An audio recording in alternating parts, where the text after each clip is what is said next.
Hello दोस्तों, आपके अपने क्वेश्चन हल्ला बाय लोकेश यूट्यूब चैनल में आप सभी का एक बार फिर स्वागत है। आशा करता हूँ कि आप अच्छे और स्वस्थ होंगे। अभी काफ़ी दिनों से क्लास नहीं कर पा रहा था पर्सनल प्रॉब्लम की वजह से। अब आपकी क्लास रेगुलर रहेगी। तो आज की करंट अफेयर में आपका स्वागत है और करंट अफेयर के बेहद इम्पोर्टेंट प्रश्न शुरू से लास्ट तक देखिए और सुनिए, और जो भी आपको इम्पोर्टेंट लगे उसको नोट करते चलिए, जो कि आने वाली सभी प्रतियोगी परीक्षाओं की जैसे रेलवे टेक्नीशियन, आरपीएफ और लोको पायलट सभी एग्ज़ाम की दृष्टि से बेहद इम्पोर्टेंट होने वाली है। चलिए तो पहले प्रश्न से शुरुआत करते हैं। स्टार्टअप महाकुंभ का आयोजन कहाँ पर किया जाएगा?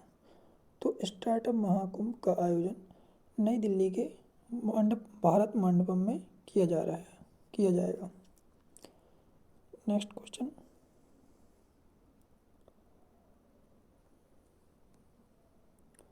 निर्वाचन आयोग ने राष्ट्रीय दिव्यांग आइकन किसे घोषित किया? तो भी हाल ही में निर्वाचन आयोग ने राष्ट्रीय दिव्यांग आइकन शीतल देवी को घोषित किया, जो कि इनका पेशा क्या है, तीरंदाज हैं और एक दिव्यांग हैं, जिन्होंने को निर्वाचन आयोग ने राष्ट्रीय दिव्यांग आइकन घोषित किया है, क्योंकि आपको सभी को पता है कि आगामी लोकसभा की घोषणा हो चुकी है। चलिए नेक्स्ट क्वेश्चन। राष्ट्रीय स्वयंसेवक संघ के सरकार्यवाहक कौन चुने गए हैं? तो राष्ट्रीय स्वयंसेवक संघ के सरकार्यवाहक कौन चुने गए हैं? तो दत्तात्रेय होसावले। कौन? दत्तात्रेय होसावले को सरकार्यवाहक चुने गए हैं, जो कि राष्ट्रीय स्वयंसेवक संघ के। चलिए नेक्स्ट क्वेश्चन। हाल ही में भारतीय नौसेना ने सोमालियाई लुटेरों से किस मालवाहक पोत को मुक्त कराया? तो भी भारतीय नौसेना ने सोमालियाई लुटेरों से एमवी रूएन मालवाहक पोत को मुक्त कराया। क्या कराया? मुक्त कराया, जिस पर 17 लोग सवार थे। इसके बारे में अगर थोड़ी सी फैक्ट जानकारी लें कि इस पर 17 सदस्यों को सुरक्षित बचा लिया गया है। आपको बता दें कि यह पिछले वर्ष दिसंबर में यमन के सुकुत्रा द्वीप पर अपहरण कर लिया गया था। किस द्वीप पर? सुकुत्रा द्वीप पर इसका अपहरण कर लिया गया था। चलिए नेक्स्ट क्वेश्चन।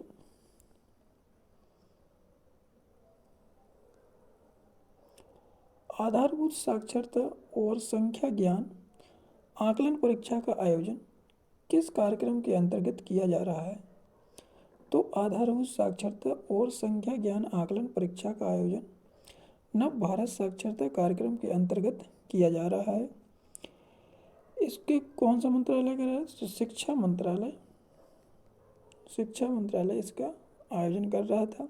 वर्तमान में शिक्षा मंत्री कौन है? तो श्री धर्मेंद्र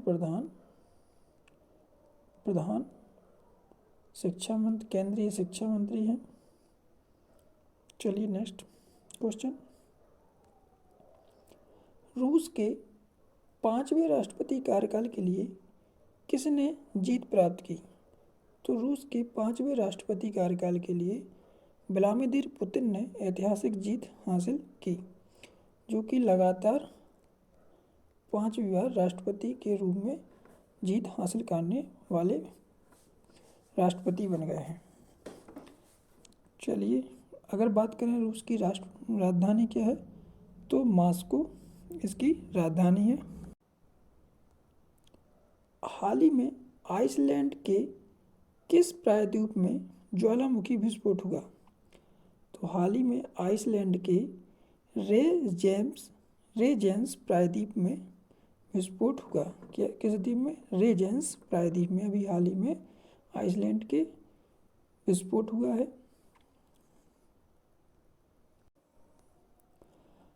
हाल ही में स्ट्रॉबेरी महोत्सव का आयोजन किस राज्य में किया जाएगा? तो हाल ही में स्ट्रॉबेरी महोत्सव का आयोजन मेघालय में किया जाएगा। किस राज्य में? मेघालय में किया जाएगा। चलिए next question. ITFM 25 tennis tournament का सिंगल मुकाबला किसने जीता? तो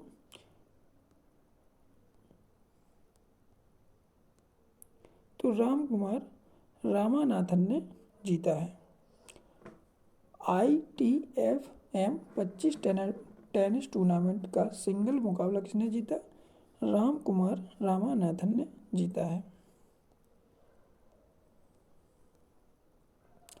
हाल ही में रक्षा प्रमुख जनरल अनिल चौहान ने किस महाविद्यालय को वर्ष 2022 का प्रशस्ति पत्र प्रदान किया है? तो प्रशस्ति पत्र सशस्त्र बल चिकित्सा महाविद्यालय पुणे को में दिया गया है और लखनऊ के कमांड अस्पताल को दिया गया है। अब बात करें कि केंद्रीय रक्षा मंत्री कौन है वर्तमान में? तो श्री राजनाथ सिंह और रक्षा प्रमुख जनरल कौन है? अनिल चौहान है। चलिए नेक्स्ट क्वेश्चन।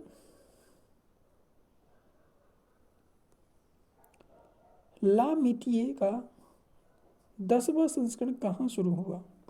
तो ला मितिये का 10वां संस्करण सेशेल्स में शुरू हुआ।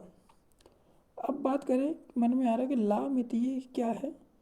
तो ये भारतीय सेना और सेशेल्स रक्षा बलों के बीच एक सैन्य अभ्यास है। क्या है? सैन्य अभ्यास है।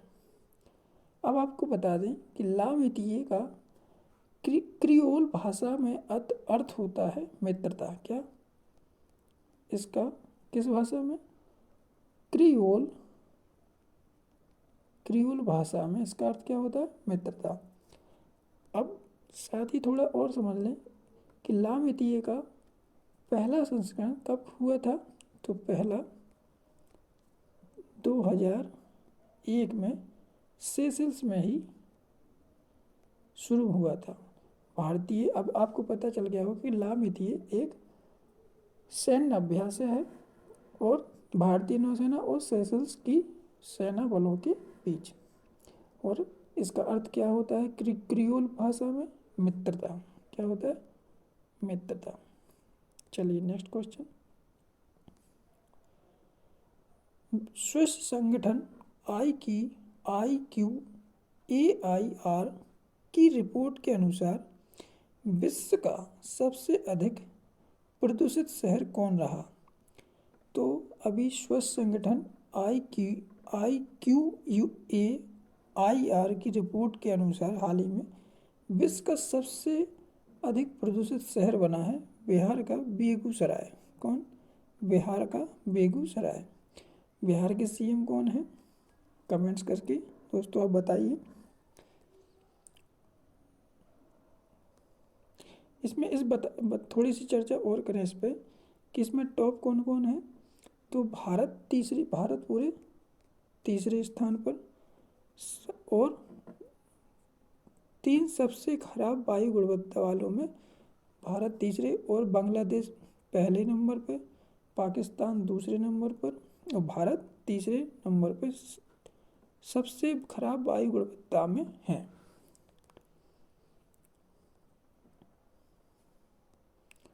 Next, Swiss open super 300 badminton tournament 2024 कहाँ शुरू हुआ? तो स्विट्जरलैंड में। कहाँ? स्विट्जरलैंड में। Swiss open super 300 badminton tournament 2024 Switzerland में आयोजित हुआ।